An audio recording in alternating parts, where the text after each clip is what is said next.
안녕하세요. 차마 어디에도 말 못할 아픈 사연을 가진 40대 중반 여자입니다.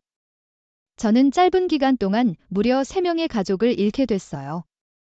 그 기가 막히고 한스러웠던 가정 때문에 아직도 가끔 자다가 악몽에 시달리곤 하죠. 저는 지금부터 그 악몽들처럼 차라리 아주 나쁜 꿈이었길 바라고 바랬던 당시 일에 대해 이야기해 보려고 해요. 저는 다 외동딸입니다. 부모님은 절 많이 아껴주고 사랑해 주셨지만 늘 맞벌이로 바쁘셨어요. 때문에 외로움을 많이 느꼈던 전 형제 자매가 있는 친구들을 많이 부러워하며 자랐죠. 저는 지방에서 대학을 졸업한 후 서울로 돌아와 평범한 중소기업 회사원이 되었습니다. 그렇게 일과 함께 몇 번의 연을 반복하다 건너 소개로 공무원인 남편을 만나게 됐어요. 저보다 3살이 많았던 남편은 참 밝고 쾌활한 사람이었죠. 그런 사람이었기에 언젠가 남편이 자신의 아픔을 말해준 날 조금 놀랐습니다. 남편은 17살 때 병으로 아버지를 일찍 여의고 대학을 막 졸업했던 나이인 26엔 갑작스러운 교통사고로 어머니를 잃었다고 말하더군요. 때문에 세상에 남은 유일한 가족의 시동생과의 우애가 각별하다고 했죠. 우리 둘이 힘든 그 시기를 서로 의지하면서 아득바득 버텼어. 어머니가 갑자기 돌아가셨을 때 나한테 우울증이 찾아왔거든. 당시에 난 공무원 시험 준비 중이었는데 공부는 손도 안 대고 맨날 술 마시면서 울기만 했어. 완전 알코올 중독이었지. 그때 거의 1년 넘게 내 동생이 포기하지 않고 날 붙잡아줬어. 저와 동갑이었던 시동생은 심한 우울증에 빠진 남편을 다 잡아주기 위해 나중엔 학교도 휴학하고 남편 옆에 붙어 있었다더군요. 어르고 달래고 화를 내봐도 술을 끊지 못하니 옆에 딱 붙어서 밥 차려주고 술병을 뺏었다고 해요. 그 과정에 주먹 다툼까지 있었는데도 시동생은 남편을 포기하지 않았다고 했죠. 한 번은 나한테 울면서 그러더라고. 형이 이러는 건 형 인생뿐 아니라 동생인 자기 인생까지 망치는 거라고 말이야 하나? 남은 가족인 형이 이렇게 망가지면 내 마음을 썩어 문드러지는 것 같다며 엉엉 우는데 그때 정신이 번쩍 들더라.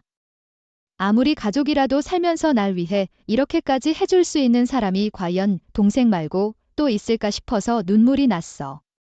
그래서 그 뒤로 독하게 술 끊고 우울증 치료받으면서 다시고시 공부를 시작한 거야? 남편이 시동생이 없었으면 자신이 지금 사랑구실도 제대로 못하고 살고 있었을 거라고 하며 웃었습니다. 시동생은 자신의 동생이자 친구이고 그와 동시에 은인이라면서 말이죠. 안녕하세요. 형수님 듣던 대로 미인이시네요. 저희 형이 잘해주죠. 혹시 형이 뭔가 잘못하면 앞으로 저한테 꼭 말씀하세요. 제가 아주 혼쭐을 내줄 테니까요. 결혼 약속을 한 뒤 저는 궁금해하던 시동생을 드디어 소개받았습니다. 시동생은 남편과 얼굴이 무척 닮아 있었어요. 성격도 남편과 비슷하게 유쾌하고 선했는데 조금 다른 점을 찾자면 넘치게 활발한 남편보단 조용하고 차분했다는 거였죠.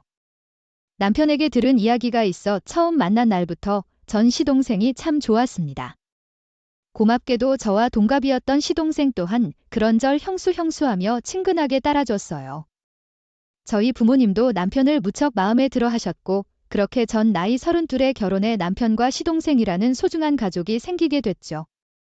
감사해요. 형수님 덕에 혼자 사는 총각 냉장고에 반찬 떨어질 날이 없네요. 게다가 형수님 손맛이 너무 좋아서 저 이제 밖에서 사 먹는 다른 반찬은 만족도 못하겠다니까요. 저는 결혼 후에도 여전히 남편과 함께 시동생을 자주 만나고 혼자 살던 시동생에게 반찬도 종종 만들어줬습니다. 시동생은 남편, 동생까지 이렇게 챙겨주는 아내가 어디 있냐며 늘 저에게 잘하라고 남편을 향해 당부하곤 했지요. 저는 첫 애를 낳으며 회사를 퇴사한 후 2살 터울인 둘째 아들까지 낳았어요. 그리고 둘째 둘이 지난 지 얼마 되지 않아 드디어 시동생은 36의 나이에 결혼을 했습니다. 동선 시동생처럼 웃는 게 참 맑은 순한 사람이었어요.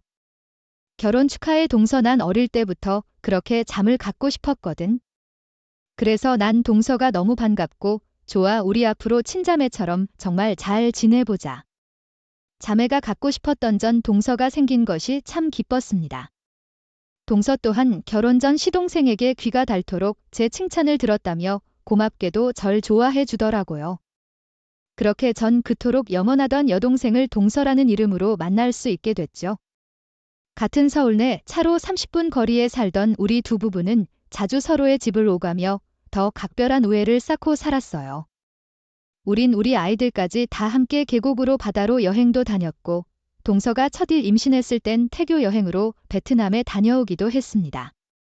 동서에게 뭐라도 해주고 싶은 마음에 남편에게 말해 제가 여행을 직접 계획해서 말이죠.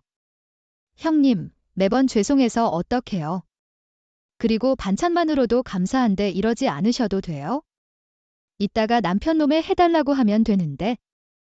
동서는 결혼한 지 2년 뒤 첫 아들을 낳은 후 이듬해 둘째인 딸까지 낳았습니다.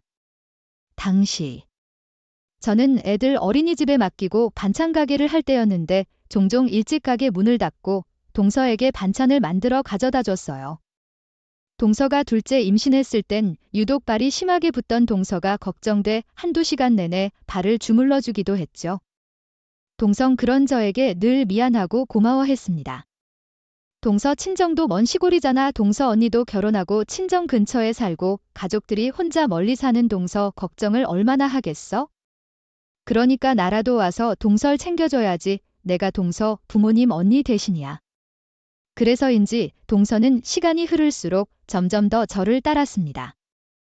남편은 그런 제게 자신이 태어나 가장 잘한 일은 저를 만나 결혼한 거라고 말해주더라고요. 가족제. 행동을 고마워하고 인정해주니 주는 입장으로서 더없이 행복했어요. 그렇게 우리 두 가족 사이엔 시간이 지날수록 끈끈함이 더해져 갔죠. 하지만 우리 가족에게 닥칠 한 번째 불행은 서서히 소리 죽여 우리에게 다가오고 있었던 겁니다. 형님, 어떻게 해요? 저희 남편 대장암이래요. 시동생은 결혼한 지 4년 만에 대장암 3기 판정을 받았어요. 시동생은 즉시 회사를 그만두고 수술을 받았습니다. 이후엔 집과 병원을 오가며 항암 치료 시작했죠. 그리고 동서는 정신적으로 힘든 와중에 대형마트에 취직까지 했고요. 외벌이였던 시동생의 벌이가 없어졌으니 동서라도 생계를 위해 돈을 벌어야 했으니까요. 동서, 우리 둘째가 지금 다니는 우리 집 근처 어린이집에 영유아반도 아주 잘 돼 있어. 선생님들도 원장님도 다 좋은 분들이야. 동서 앞으로 일하랴 간병하랴 몸이 2개라도 모자랄 텐데 어떻게 애들까지 돌보겠어? 서방님 투병할 동안 애들은 우리 집에 맡겨. 저는 동서를 위해 당시 3살 2살이던 조카들을 맡아줬습니다. 저도 장사라는 입장이라 당시 6살 둘째를 보내던 어린이집에 조카들을 맡기긴 해야 했지만 적어도 퇴근 후엔 집에서 조카들을 돌봐줄 수 있었으니까요. 저는 남편과 조카들을 데리고 시동생 문병도 자주 갔는데 그런 저를 볼 때마다 시동생과 동서는 눈물까지 흘리며 고마워하곤 했어요. 감사해요. 형수님들 이렇게 도움을 받기만 해서 어쩌죠? 형수님에게 받은 은혜 제가 죽기 전까지 다 못 갚고 가면 어쩌나. 너무 걱정이에요. 죽긴 누가 죽어요? 대장암은 다른 암에 비해 생존율도 굉장히 높다잖아요. 동서 말 들어보니까 치료 경과도 되게 좋다면서요. 약한 소리 하시지 말고 첫째도 힘, 둘째도 힘 무조건 힘내는 거예요. 아셨죠? 동서도 마찬가지인 거 알지? 원래 보호자가 씩씩해야 환자병도 더 빨리 낫는 거야. 은재랑 혜영이는 아주 잘 지내고 있으니까 애들 걱정은 말고. 다행히 대장암은 치료 예후가 좋은 암이라 우린 희망을 잃지 않았습니다. 저희 부모님까지도 가끔 시동생의 병문안을 가며 시동생에게 응원을 전해주셨죠. 시동생은 12회 항암 치료 마친 후 추적 검사 받으며 희망적인 메일을 보냈어요. 하지만 절망적이게도 시동생은 저 마음이 발견된 지 1년 뒤 재발을 하고 말았죠. 간과 폐 복막까지 모두 전이가 된 사기 판정을 받은 겁니다. 바로 수술도 할 수 없는 상태였던지라 시동생은 다시 항암 치료를 시작했습니다. 하지만 전과 달리 이번에 시동생의 치료 경과가 좋지 않았어요. 시동생의 상태는 점점 악화돼 갔고 결국 동서는 제게 절망적인 소식을 전하더군요. 형님 병원에서 우리 남편 항암을 중단하는 게 좋겠대요. 항암에 내성이 생겨서 암세포가 줄어들긴커녕 더 커졌고 남편 몸은 더 이상 독한 항암을 견뎌낼 수 없을 정도로 약해져서 이 이상은 무리라고요. 결국 시동생은 호스피스 병원으로 옮겨져 마지막을 준비하게 됐습니다. 시동생이 호스피스 병원에 입원해 있던 4개월의 시간이 우리 가족에겐 엄청난 고통이었어요. 특히 시동생과 오랜 시간 의지하며 살았던 남편은 매일 밤 흐느끼며 잠도 잘 들지 못했죠. 그리고 시동생은 마지막 순간에 다다라가던 어느 날 잠시 동서가 자리를 비운 사이 저와 남편에게 유언 같은 말을 남기더군요. 형 앞으로 나 없이 살아갈 우리 집사람하고 애들 좀 잘 부탁해. 형, 내가 형 얼마나 좋아하고 사랑했는지 알지? 난 형이 있어서 그나마 집사랑 걱정 조금은 덜고 떠날 수 있을 것 같아. 그리고 형순이, 제가 형만큼 형순이 엄청 좋아한 거 아시죠? 형 동생인 저한테까지 그렇게 잘해주시고 저희 아내까지 친언니처럼 아껴주셔서 늘 감사했어요. 제가 투병하는 내내 저희 애들 친자식처럼 보살펴주신 것도요. 형순이, 저희 형이랑 아주 오래도록 행복하게 사셔야 돼요. 그리고 저희 아내도 꼭 잘 좀 부탁드려요. 시동생은 마지막까지 동설 우리에게 부탁하고서야 희미한 미소를 띠며 다시 눈을 감더군요. 그리고 며칠 뒤 시동생은 영원히 우리 곁을 떠나고 말았습니다.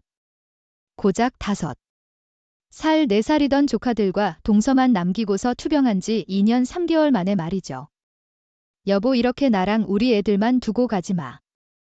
장례가 진행되는 내내 동선 어린 조카들을 부여잡고 눈물을 멈추지 못했습니다. 동서의 부모님과 언니, 그리고 언니의 남편은 그런 동사를 보며 많이 가슴 아파했죠. 슬픔에 정신 못 차리긴 저희 남편도 마찬가지였기에 저는 정신을 바짝 차리고 장례를 책임졌어요. 조문객을 맞이하고 장례를 진행하고 저희 애들과 조카들을 돌보며 말입니다. 시동생을 납골당에 안치시키고 돌아오던 날 봉사의 어머니인 제 손을 잡고 진심으로 고맙다는 말을 해주시더라고요. 이런 든든한 분이 저희 딸 옆에 있어 주셔서 얼마나 감사한지 모릅니다. 평소에도 저희 딸을 아주 많이 챙겨주셨다죠.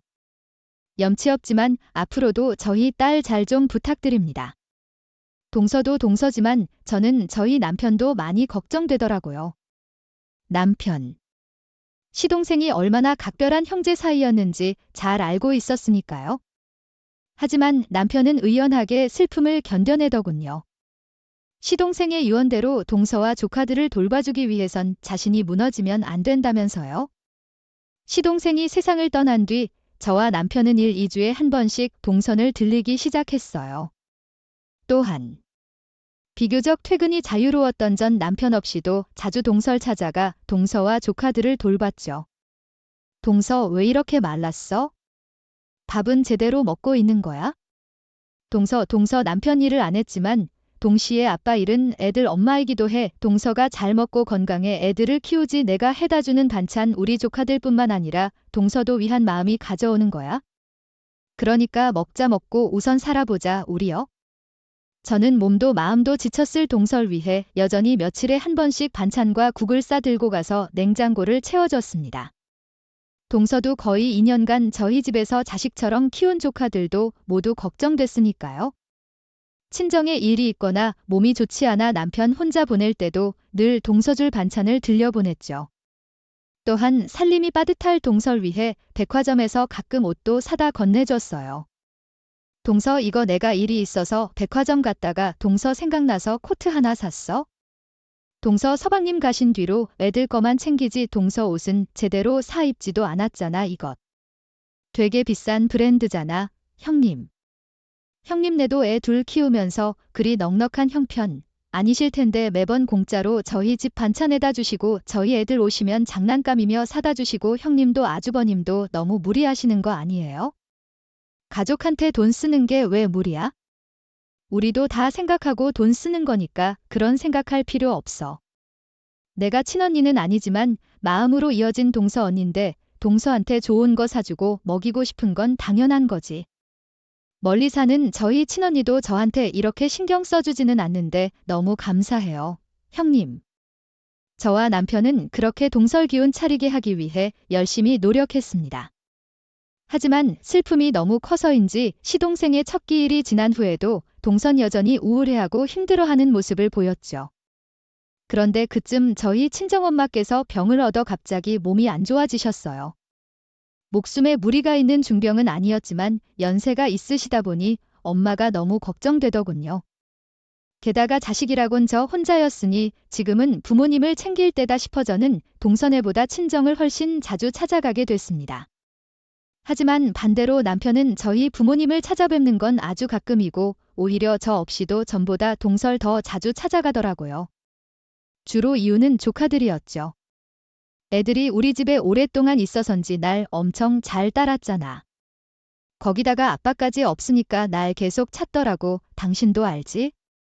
애들 어릴 때 아빠가 옆에 있는 게 얼마나 중요한지, 특히 은재가 요새 공놀이에 꽂혀서 내가 집에 돌아갈 때면 큰아빠 또 언제 오냐고 빨리 또 와서 자기랑 공놀이 해달라고 조르더라.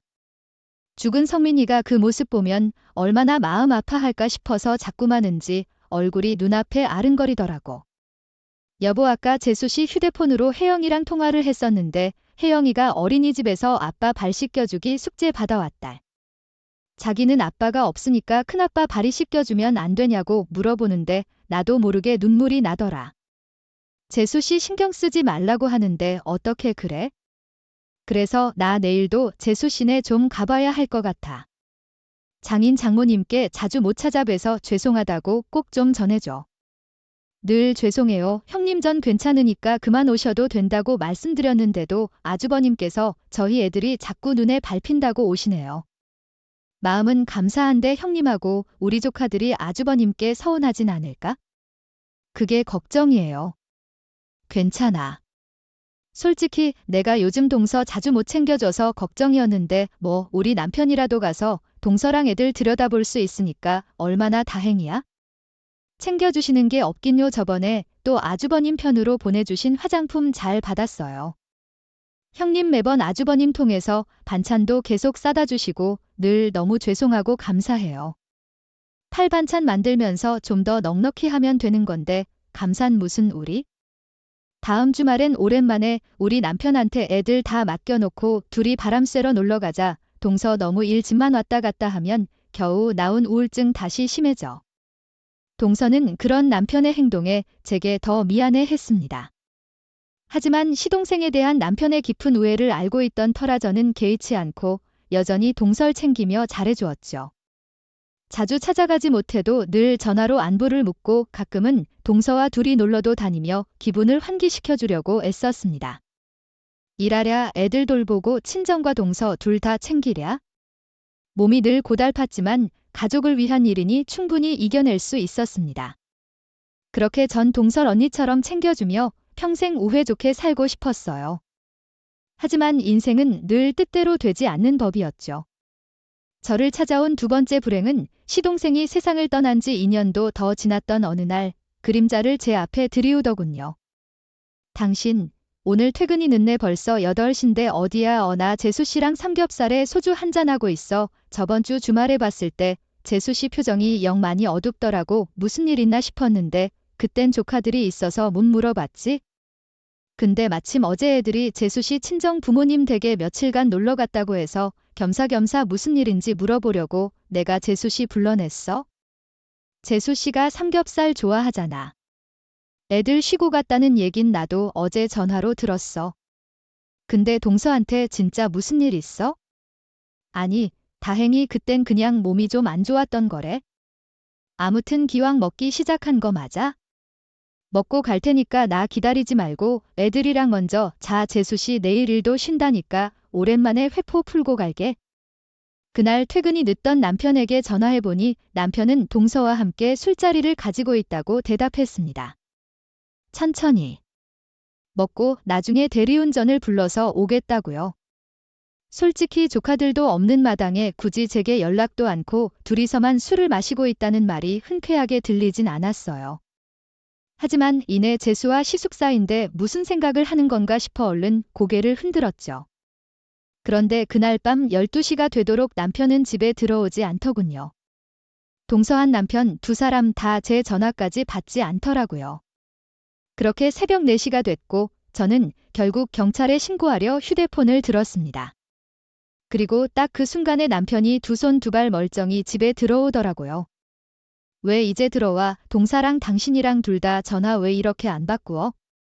무슨 일 생긴 줄 알고 경찰에 신고까지 할 뻔했잖아. 아, 미안 대리 불러서 아파트 주차장까지 잘 왔는데 피곤해서 그만 차에서 잠들어 버렸지 뭐야? 재수 씨 집에 아까 잘 들어갔어. 내가 집 앞에 내려주고 들어가는 것도 다 확인했어. 그걸 말이라고 해. 그리고 집에 잘 갔다 하면서 동서 왜 내 전화를 안 받아 잠들었나 보지 무음으로 해놔서 몰랐거나 아무튼 난 몰라. 아우 피곤해 나 잔다. 그런데 대답하는 남편의 태도가 어딘가 찝찝하고 이상하더군요. 대답도 제대로 안 하고 얼버무리는 것이 아까 제 마음속에 스며들었던 찝찝함을 증폭시켰죠. 뭔가 이상한 느낌에 저는 그날 잠도 제대로 자지 못하고 애들을 등교시킨 뒤 출근을 했습니다. 남편에게 더 캐물으려 했지만 늦잠을 잔 남편은 세수도 제대로 못하고 허겁지겁 출근했기에 묻지 못했어요. 그리고 정말 숨기고 있는 거면 남편에게 물어도 제대로 답하지 않을 것 같아. 저는 동서에게 전화를 걸었죠. 하지만 몇 통을 걸어도 동선 끝내 제 전화를 받지 않더군요. 저는 고민 끝에 동서에게 이런 문자를 보냈습니다. 동서 어제 남편 하는 말 들어보니까 오늘 쉬는 날인 것 같던데 그럼 일하느라 전화 못 받는 것도 아닌 거지? 내 전화 일부러 피하고 있는 거 맞지? 나 지금 기분이 계속 찜찜한데 혹시 나한테 미처 말하지 못했던 말 같은 거 있으면 지금이라도 얘기해줬으면 좋겠어. 남편이 숨기는 게 있는 것 같은데 동서 뭔가 알고 있는 거지 만약. 동서가 나한테 끝까지 숨기려고 하면 나 동서 앞으로 보기 힘들 것 같아. 내가 그토록 아꼈던 동서라는 동생을 잊지 않게 해줘. 그날 종일 전화를 받지 않던 동서의 태도를 보고 저는 뭔가가 있다고 확신한 겁니다. 그리고 제 확신은 빗나가지 않았어요. 1시간 뒤 계속해서 전화 받지 않던 동서가 제 반찬 가게로 절 찾아왔거든요. 그런데 이어진 동서의 태도를 보고 저는 깜짝 놀라고 말았습니다. 죄송해요, 형님 제가 죽을 죄를 졌어요. 동서는 저희 가게로 오자마자 제 앞에 털썩 무릎을 꿇더라고요. 놀란 마음은 이내 두려움으로 바뀌었습니다. 그것만은 아니길 바랐던 제 마음속에 가장 크게 자리 잡고 있던 의심이 정말 진실일까 하는 두려운 말이죠. 하지만 눈물을 흘리며 털어놓은 동서의 고백은 그런 제 두려움을 절망으로 바꿔버렸어요. 대체 무슨 일인데 제발 내가 상상하는 그런 일은 아니어야 하잖아. 그건 절대 일어나서는 안 될 일이잖아. 두 사람은 가족이라고. 생각하시는 일 맞아요, 형님. 사실 저 아주버님이랑 1년 전부터 바람 피우고 있었어요. 아주버님이 처음엔 저랑 저희 애들한테 엄청 잘해주셨는데 언제부턴가 은근슬쩍 애들 안 볼 때 제 손을 잡고 껴안고 하시더라고요. 처음엔 저도 어떻게든 아주 뻔히 밀어내려고 했어요. 그런데 죽은 남편하고 너무 닮은 얼굴로 자꾸 절 위해주고 챙겨주고 하니까 저도 모르게 자꾸 마음이 가더라고요. 머리로는 아닌 걸 아는데 저도 모르게 어쩔 수가 없었어요. 죄송해요, 허영님. 동서와 제 남편은 무려 1년간 바람이 났었던 겁니다. 충격적이고 허탈한 마음에 저는 눈물을 흘리며 의자에 털썩 주저앉고 말았어요. 동서는 그런 제게 계속해서 고백을 이어갔죠. 처음에 에라 모르겠다 싶은 마음에 아주버님하고의 시간을 행복하게 누렸어요. 그런데 형님이 저한테 너무 잘해주시니까 죄책감이 점점 더 커져서 걷잡을 수가 없겠더라고요. 그래서 나중엔 헤어지려고도 해봤는데 아주버님이 절 놔주질 않으셨어요. 저희 친정 부모님이랑 형님한테 우리 관계를 다 폭로하겠다고 자긴 저 없으면 못 산다면서 이판사판 다 뒤집어 엎을 거라고 겁박까지 하더라고요. 그래서 헤어지지도 못하고 그동안 형님하고 있으면 죄책감 때문에 너무 괴로웠어요. 그럼 어제부터 오늘까진 왜 갑자기 전화를 안 받은 건데? 그리고 갑자기 무슨 신경의 변화가 있어서 이렇게 찾아와서 고백하는 거냐고? 어제 또 아주버님을 만나자길래 이번엔 진짜 헤어지려고 만나서 단호하게 밀어냈어요. 그런데 아주버님은 절대 못 헤어진다면서 어젠 손찌검까지 하더라고요. 그리곤 절 집에 데려다 주면서 미안하다고 다시 싹싹 비는데 제발 그만하자 가니까 집에까지 쫓아 들어와서 절 붙잡았어요. 결국엔 우선 알겠다고 하고 집에 들어보냈는데 정말 더는 못하겠더라고요. 그래서 그냥 서울 생활 다 정리하고 시골 부모님 댁에 내려가 있으려고 오늘 집도 부동산에 내놓고 짐을 정리하고 있었어요. 절 그렇게 위해졌던 형님한테 사실대로 말할 용기가 없어서 비겁하게 형님 전화까지 전부 피하면서요. 끝까지 아무 말 없이 사라지려고 했는데 형님이 보낸 문자를 받고 생각을 바꾼 거예요. 절 친동생처럼 믿고 아껴준 형님한테 솔직하게 말하고 용서를 구하는 게 제가 그나마 마지막으로 지킬 수 있는 도리인 것 같아서요. 정말 죄송해요, 형님. 동서는 자신에게 상관여 소송도 꼭 걸라고 울면서 말하더군요. 자신이 할 수 있는 건 법적으로 책임을 지고 저에게 사과하는 것밖에 없다면서요. 배신감이 미칠 듯 밀려왔습니다. 세상에서 부모님과 아이들만큼 사랑하고 아꼈던 두 사람 모두에게 뒤통수를 맞은 거니까요. 이제와 저에게 전부 고백했다고 한들 1년 전부터 동서가 절 배신했다는 건 부정할 수 없는 사실이었죠. 저는 배신감과 분노로 인해 흐르던 눈물을 연신 닦았습니다. 그리곤 여전히 무릎 꿇고 앉아 울고 있는 동서를 원망의 눈초리로 바라보며 말했어요. 동서 나한테 평생 죄송한 마음으로 살아난 동서를 위해서 내가 해줄 수 있는 건 정말 다 했다고 생각해. 돈도 마음도 아끼지 않고 전부 다 퍼주면서 말이야. 근데 그런 나한테 결국 돌려주는 게 이런 배신이네. 난 오늘이 아니라 1년 전에 이미 내 남편하고 동서 2명의 가족을 잃은 거야. 하늘에 있는 서방님한테 죄스럽지 않던 내 앞에서 미안하다 고맙다 늘 말하면서 쥐 구멍이라도 숨고 싶지 않았냐고. 동서가 진짜 감사함을 알고 우리를 아는 사람이었다면 나중에 죄책감을 느낄 게 아니라 처음부터 내 남편을 냉정히 쳐내고 나한테 전부 말해줬어야 돼. 그래 소송이든 뭐든 걸 테니까 법적으로라도 그 죄값 받아. 동서 그리고 동설 그렇게 아꼈던 내 눈에 피눈물 낸 대가 평생 떨치지 못할 죄책감으로 대신 치르고 살아. 뭘 잘했다고 울어웃는 모습 보기도 싫으니까 얼른 내 앞에서 사라져. 동서는 그런 제 말에 끝까지 울며 죄송하다는 말을 하곤 반찬 가게를 나갔습니다. 이루 말할 수 없을 정도로 큰 충격과 상처에 그 뒤로도 전 한참이나 흐느낌을 멈추지 못했죠. 그 뒤 전 일찍 가게 문을 닫고 집으로 향했어요. 당시 10살, 12살 두 아들은 학원을 마치고 집으로 돌아와 있었는데 저는 제 차로 애들을 20분 거리에 있던 친정에 데려다 줬습니다. 갑자기 애들을 맡겨. 왜 무슨 일이 있니?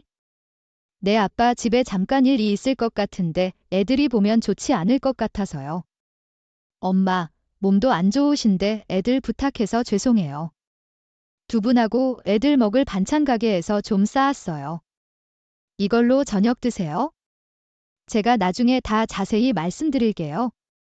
너무 어두운 외동딸의 낯빛에 부모님은 아무것도 묻지 않고 애들을 맡아주셨습니다.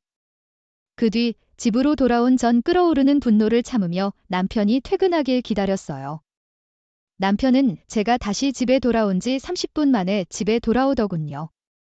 그리고 전 남편이 집에 들어오자마자 가게에서 준비해 갔던 물건을 남편 머리에 엎어버렸습니다. 아우 냄새 이게 뭐야? 이걸 대뜸 왜 퍼부어? 그건 바로 가게에서 한 건 모아간 음식물 쓰레기였어요. 저는 기겁을 하며 묻던 남편에게 봉지에 남은 음식물마저 탈탈 털어준 뒤 백소리를 질렀죠. 왜냐고 당신한테 하도 고약한 냄새가 나길래 거기가 음식물 쓰레기통인 줄 알고 그랬다. 왜 뭐? 그게 무슨 소리야? 시침 때 생각하지 마. 이 더러운 쓰레기 자식아 손댈 사람이 없어서 죽은 내 동생 안을 건드리냐? 거기다가 부끄러운 줄 모르고 제발 그만하자는 사람한테 손까지 올려. 당신이 그걸 어떻게. 여보 우선 내 말 좀 들어봐. 난 진짜 안 그러려고 했는데 그건 재수 씨가 날 먼저 꼬셔서 뭐. 어이가 없어서 그걸 변명이라고 하냐? 누가 먼저 꼬셨으면 너희들 더러운 짓거리가 없던 일이 돼? 네가 인간이야? 당신 동생이 당신한테 얼마나 잘했는데 내가 니들한테 얼마나 잘해줬는데 당신 동생 아니었으면 지금껏 사람 구실도 못하고 살았을 거라고 하지 않았어. 그런데 그런 동생이 하늘로 간 지 얼마나 됐다고 감히 그 아내한테 손을 대. 서방님이 죽어가면서까지 당신한테 동서랑 애들을 얼마나 부탁했어? 당신을 끝까지 믿는다고 말한 처방님한테 어떻게 그럴 수가 있냐고. 넌 절대 가만히 안 둘 거야. 나랑 우리 애들 전부 배신한 당신 절대 고개 뻔뻔히 쳐주고 세상 못 살아가게 만들 거라고 남편은 고래고래 악을 쓰는 제게 미안하다며 싹싹 빌었습니다. 동서에겐 절대 못 헤어진다고 말했다더니 당장 동서와 정리하고 평생 제게 속지하며 살겠다는 가증스러운 말까지 내뱉었죠. 고작 그만한 마음으로 죽은 동생 아내를 건드리고 가족을 배신한 그놈에게 더더욱 치가 떨렸어요. 저는 그놈에게 당장 집에서 나가라고 소리쳤습니다. 그런데 그놈은 뻔뻔하게도 여기가 자기 집인데 어딜 나가냐고 울먹이더라고요. 아 여보 우리 애들을 봐서라도 나 한 번만 용서해줘. 내가 잠깐 미쳤었나 봐. 나 평생 재수씨랑 조카들이랑 인연 끊고 살게. 애들이란 말 입에 올리지도 마. 우리 애들한테 미안하니까. 그리고 내가 코털만큼의 양심이라도 있는 인간이면 하늘에 있는 서방님 생각해서라도 당연히 더 이상 동서랑 애들은 보고 사면 안 되지. 그리고 난 입에 올리기도 추잡하게 날 배신한 당신 절대 용서 못해. 당신이 안 나가면 내가 나갈게. 어디 법적으로 싸워보자고이지. 우리 부모님이 절반 넘게 돈 보태주셔서 아무리 공동명예라도 내 지분이 더 많은 거 알지? 당신한테 이 집이든 애들 양육권이든 뭐든 싸그리 다 빼앗아 줄 테니까 그런 줄 알아? 저는 여보 하며 울고불고 하는 남편을 내버려 두고 짐을 싸서 친정으로 가버렸습니다. 저런 놈을 세상에 둘도 없는 남편이라고 생각하고 산 12년의 세월이 너무도 아까웠죠. 그리고 전 친정에 가자마자 걱정스러운 눈으로 절 보는 부모님께 그날 하루 제게 일어났던 충격적인 사건에 대해 차분히 말씀드렸어요. 진실을 말하되 두 분이 저만큼의 큰 상처받지 않으시길 바랐거든요. 예상대로 엄마는 눈물을 흘리며 절 안아주셨고 아빤 주먹으로 바닥을 내리치며 분노하시더군요. 가요, 우리 딸 얼마나 충격이 컸겠니? 아휴, 세상 참 무섭다. 그렇게 착하게만 봤던 장서방도 내 동서도 어떻게 이럴 수가 있단 말이니?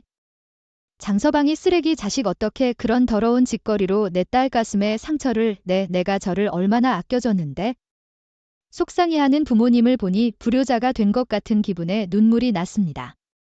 시동생에 이어 저는 그렇게 남편과 동서까지 합해서 3명의 가족을 잃게 된 거예요. 그리고 전 애들이 있던 방으로 들어가 부모님에게 이야기했던 것보다 더 담백하고 침착하게 남편과 갈라서게 됐단 이야기를 해주었어요. 너희들 아빠가 엄마가 도작 용서할 수 없는 잘못을 저질렀어? 부부 사이에 절대로 해서는 안 될 부부간의 의리를 저버리는 잘못 말이야. 그래서 엄만 더 이상 너희들 아빠랑 같이 살 수 없게 됐어. 늘 좋은 것만 보여주고 들려주고 싶었는데 이런 이야기를 해서 정말 미안해. 요즘 애들은 조숙해선지 그렇게만 말했는데도 아이들은 남편이 바람을 피웠다는 사실을 유추하더군요. 저는 애들에게 미안해 결국 또 눈물을 흘렸는데 그때 어느덧 키가 저만큼 큰 아들이 저를 꼭 안아주더라고요. 그리곤 이제는 아빠가 아닌 자신이 엄마를 지켜주겠다는 의젓한 소리를 내뱉었죠. 자신도 울먹이고 있으면서 엄마인 절 먼저 위해주는 아들의 마음이 참 고마웠어요.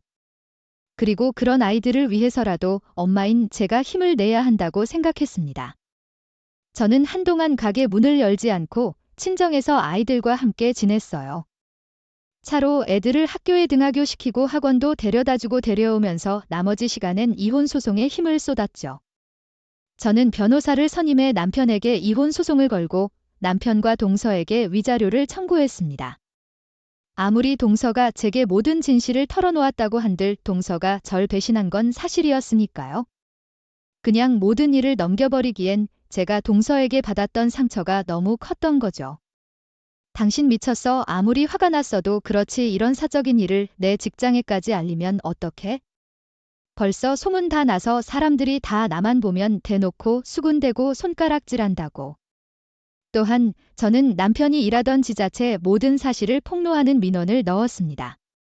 입에 담기도 힘든 파렴치한 일을 저지른 남편을 공무원의 품위를 손상시킨 죄로 엄히 징계해 달라고요. 그러자 남편은 기겁을 하곤 친정까지 찾아 난리를 치더군요. 원래였으면 저와 부모님 중 아무도 남편에게 문을 열어주지 않았을 텐데 당시 제가 부모님이 좋아하시던 갈치를 막 굽고 난 뒤라 엄마가 환기시킨다고 집의 창문들과 현관문을 열어놓으셨어요. 두툼의 남편은 열린 친정 현관문 쪽으로 쓱 들어왔던 거고요. 그럼 손가락질 받을 짓을 애초에 저지르지 말던가? 부끄러운 건 또 안아보지? 내가 당신 세상에서 고개 못 쳐들고 다니게 만들 거라고 분명히 말했지. 여보, 내가 아무리 잘못했어도 우리 애들 아빠인데 이렇게까지 꼭 해야겠어. 그러지 말고. 여보, 내가 진짜 잘못했어. 미안해. 나 평생 죽은 듯이 납작 엎드려서 당신하고 애들만 보고 살게. 그러니까 이혼 소송도 취하고 내 직장에도 당신이 착각한 거라고 좀 시정해주면 안 돼? 나 이러다 진짜 큰일 나. 그냥 바람도 아니고 죽은 동생 아내랑 바람 피운 놈이라고 낙인 찍히면 나 진짜 파면당할지도 모른다고. 그러라고 민원 넣은 거야. 이찌지라. 그리고 입 안 닥쳐. 애들 듣고 있는데 뭘 잘했다고 부끄러운 짓거릴 나불거려. 애들이 충격받을까봐 동서 이야긴 꺼내지도 않았건만 결국 남편은 애들 다 듣는 데서 스스로의 짓거리를 털어놓더군요. 애들은 충격받다 못해 경멸스러운 표정으로 남편을 보고 있었죠. 그리고 그 눈빛에 흠칫하던 남편 얼굴을 향해 소파에 있던 쿠션 하나가 날아들었습니다. 이 대자식이 여기가 어디라고 감히 발을 들여나. 어디 부끄러운 줄도 모르고 우리 손주들 아빠라는 말을 입에 올려. 남편의 쿠션을 정통으로 맞고 두 손으로 얼굴을 감싸 쥐었어요. 쿠션을 던진 건 바로 저희 아빠였습니다. 아빠는 이번엔 학자에 올려져 있던 효자손을 들고 마구 휘두르며 남편을 쫓아내셨죠. 당장. 내 집에서 안 꺼져. 이놈이. 내가 자식처럼 대해주면서 예쁘다 예쁘다 해줬더니 감히 그 점을 원수로 갚어. 내가 살다 너처럼 더럽고 추잡한 짓거리하는 놈은 실제로 처음 본다. 그런 주제 아빠 한창 좋은 것만 보고 자랄 나이 애들한테 그런 쓰레기 같은 짓거리 보게 해놓고 아빠. 너 같은 놈은 평생 외롭게 살다가 죽어야 돼. 아니란 마음으로 저지른 죄에 대한 죄값을 아주 평생 치르고 살아야 한다고. 나가. 당장 나가. 영원히 우리 딸하고 손주들 인생에서 꺼져버려. 남편은 아빠가 휘두르는 효자손을 피하며 뒷걸음질 쳤습니다. 결국 그대로 그놈은 현관 밖까지 쫓겨났는데 아빠는 그놈 신발을 밖으로 던져버리곤 문을 쾅 닫으셨죠. 그리곤 가장 먼저 충격받은 저희 아이들에게 다가가 따뜻하게 안아주셨어요. 놀랐지? 우리 강아지들 괜찮다. 너희한텐 철원 아버지보다 100배 1000배 난 너희들 엄마가 있고 또 이 할아버지랑 할머니가 있어? 그 뒤 남편은 끝까지 이혼하지 않고 버티려고 했습니다. 하지만 저는 당연히 소송에서 승소해서 이혼을 했고 아이들 양육권도 모두 가져올 수 있었어요. 또한 살던 집을 포함한 유리한 재산 분할을 받고 남편과 동서에게 위자료도 받아낼 수 있었죠. 그리고 남편은 최고 중징계인 공무원직 파면 처분을 받았다더군요. 외도 때문에 파면까지 가는 일은 흔하지 않다던데 품위 유지가 중요한 공무원으로서 도덕적으로 큰 무리를 일으켰다 보니 그런 중징계가 내려진 것 같더라고요. 형님 낳아주셔서 감사해요. 저 곧 태국으로 떠나요. 그래서 마지막으로 형님께 꼭 다시 한번 사과드리고 싶었어요. 형님, 제게 너무 많은 은혜를 베풀어준 형님께 그런 상처를 드려서 진심으로 죄송했습니다. 형님 말대로 그 죄책감 죽을 때까지 잊지 않고 살게요. 위자료 지급받은 뒤 저는 딱 1번 동서의 부탁에 동서를 만난 적이 있었습니다. 동서는 제게 눈물의 고백을 한 뒤 아이들과 쭉 자신의 부모님 집에서 머물렀다더군요. 그리고 그동안 태국으로의 이민을 계획했다고 해요. 그곳에 살고 있는 아는 지인이 자신과 아이들의 정착을 도와주겠다고 했다더군요. 서울에서도 절 쓰레기 보듯 하는 부모님 집에서도 애들하고 도저히 살 수 없겠더라고요. 게다가 형님하고 하늘에 있는 남편한테 미안해서 매일 축구만 싶었어요. 그래도 애들을 위해 살긴 해야 되니까 태국 가서 새 출발하려고요. 형님께 죄송해서 앞으로 얼굴은 뵙지 못하고 살 것 같아요. 그러니까 형님 아이들이랑 꼭 행복하게 사세요. 늘 형님께 용설피는 마음으로 살겠습니다. 이미 위자료도 받았고 동서 스스로 큰 형벌을 받고 있는 것 같아 더 이상의 원망의 말은 하지 않았습니다. 그저 눈물을 멈추지 못하는 동서에게 앞으로 아이들에게 부끄럽지 않은 엄마로 살라고 말하곤 자리를 벗어났죠. 그날 동서에게 듣기로 전 남편은 저와 이혼 소송하는 내내 술 마시면 동서에게 전화를 했다더군요. 동서가 전화를 받지 않으니 나중에 술집 전화기와 옆에 있는 모르는 사람 전화까지 빌려가면서요. 그리곤 어떻게 저에게 모든 말해서 자기 인생을 망칠 수가 있냐? 내 인생 너 때문에 망가졌으니 너라도 책임져라 외롭다 등등 추. 말이란 말은 다 했다고 하더군요. 어디 가서 그런 인간이 제 전 남편이라는 말을 하기도 부끄러운 인간이었죠. 그렇게 저는 동서와 이별을 했고 그 충격적인 사건을 겪은 지 지금은 1년이 훌쩍 지났습니다. 저는 전 남편과 살던 집을 팔고 아이들과 친정으로 완전히 이사해서 살고 있어요. 또한 전 남편의 연락처는 제 휴대폰에서도 아이들 휴대폰에서도 지인직 차단해 놓은 상태죠. 소송 중엔 할 말이 있으면 변호사를 통해서 하면 될 일이 없고 이후엔 어떻게 살고 있는지 알고 싶지도 않았거든요. 그런데 이달 전 남편이 제 반찬 가게로 찾아오지 않았겠어요. 그것도 대낮부터 술 냄새를 풀풀 풍기면서 말입니다. 전 남편은 인상이 잔뜩 구겨진 제게 혀꼬인 말투로 이렇게 말하더군요. 당신 잘 지내고 있는 것 같네. 내 인생은 이렇게 다 망쳐놓고 대대. 앞부터 출처 마셨냐? 영어방해로 경찰 부르기 전에 나가 그래 술 처마셨다. 요즘 나 술 없으면 하루도 못 살아 어렵게 된 공무원 파면당하고 이혼당하고 사회적으로 거의 매장되다시피 했는데 당신 같으면 제정신으로 사라지겠어? 나랑 오래 알았던 친구들도 직장 동료들도 한 알벌레 보듯 하면서 찾아가면 피해버리더라. 난 완전히 혼자라고. 공무원 잘리고 겨우 들어갔던 직장도 이놈의 술 때문에 잘렸어. 그 뒤로 취직도 안 돼서 지금 어쩌다 한 번씩 막노동 다니면서 입에 풀칠하고 있다고 당신한테 집도 빼앗겨서 허름한 전셋집 살고 있는 아보니까 이제 속이 시원해 당신 집도 이사 갔더라. 나한테 이 정도 벌 줬으면 되지 않았어. 이제 그만 나 좀 다시 받아줘. 당신 마음 넓은 사람이잖아. 내가 가든 말든 당신이 무슨 상관이야? 그리고 내가 당신 인생을 망쳤다고 당신? 동서한테 손댔던 그날부터 당신 인생은 이미 시궁창에 처박혔던 거야.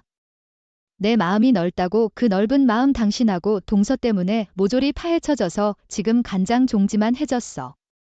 설사 그렇게 되지 않았다고 한들 인간 아닌 인간한테 내줄 마음은 하나도 없으니까 꺼져. 저번에 음식물 쓰레기를 뒤집었었겠지만 또 오면 음식물 쓰레기통으로 맞을 줄 알아. 저는 주방에 있던 커다란 음식물 쓰레기통을 집어드는 척했습니다. 과거 음식물을 뒤집었었던 기억 때문인지 그놈은 흠칫하더니 가게 밖으로 주랭랑 쳐버렸죠. 그 뒤론 전 남편을 만난 적은 없습니다. 사실 그 놈이 찾아왔을 때 이미 저는 친정 근처로 반찬 가게를 이전할 계획이었거든요. 전 남편이 왔다 갔다 날로부터 일주일 뒤 저는 가게 문을 닫았고 지난달엔 친정 근처에서 새 반찬 가게를 오픈해 운영하고 있죠. 때문에 그놈이 또 그곳을 찾아왔었는지 모르겠지만 부디 아이들을 위해서라도 그놈이 이젠 제게 매달리는 걸 포기했으면 좋겠네요. 사건을 겪은 직후엔 너무 충격적이라 저는 정신과 우울증 약까지 먹었습니다. 그래도 애들 보며 어떻게든 버티려고 애쓰며 살아왔죠. 처음엔 충격이 컸었는지 애들도 많이 힘들어했는데 부모님이 많이 도와주신 덕에 지금은 다시 많이 밝아진 상태예요. 갑자기 인생에 들이닥쳤던 엄청난 폭풍 때문에 제 마음은 아직도 너덜거리는 중입니다. 하지만 어쩌겠어요. 그럼에도 불구하고 인생은 계속되는 것을요. 앞으로 저는 동서와 전 남편이란 존재는 깨끗이 잊고 다행히 건강을 되찾은 엄마와 늘 저를 걱정하고 지켜주는 아빠, 그리고 저를 살아가게 하는 이유 자체인 아이들을 아끼며 또 다른 행복을 찾아 살아갈 생각입니다. 그렇게 살아가다 보면 언젠간 아이들과 부모님과 함께 과거는 생각나지도 않을 정도로 행복하게 살고 있을 날이 분명 오겠죠. 살면서 주위에 누군가 바람났단 이야긴 들어봤어도 자기 형제 자매 배우자와 자신의 배우자가 바람났다는 얘긴 듣도 보도 못했습니다. 때문에 드라마나 영화 혹은 이런 사연, 유튜브의 막장 사연은 전부 다 허구라고 생각했죠. 하지만 이런 말도 안 되는 일을 직접 겪어보니 세상엔 이런 기상천외한 일이 정말 수두룩하게 있구나 싶더라고요. 그리고 그만큼 저처럼 큰 상처를 안고 살아가는 분들이 많겠구나 싶기도 했죠. 때문에 저는 그런 분들께 제 사연을 공유하며 위로와 공감을 드리고 싶었습니다. 그 어떤 일을 겪었어도 여전히 여러분의 앞날은 새로운 행복과 인연이 존재할 테니 우리 함께 힘을 내서 열심히 살아가 봐요. 인생을 뒤흔들어 놓은 아픈 상처는 생각도 나지 않도록 아주 열심히 말입니다. 그렇게 언젠간 우리 모두의 얼굴에 웃음이 마르지 않는 날이 오길 바라며 전 이만 이야기를 마치겠습니다. 제 사연에 귀 기울여 주셔서 진심으로 감사드립니다.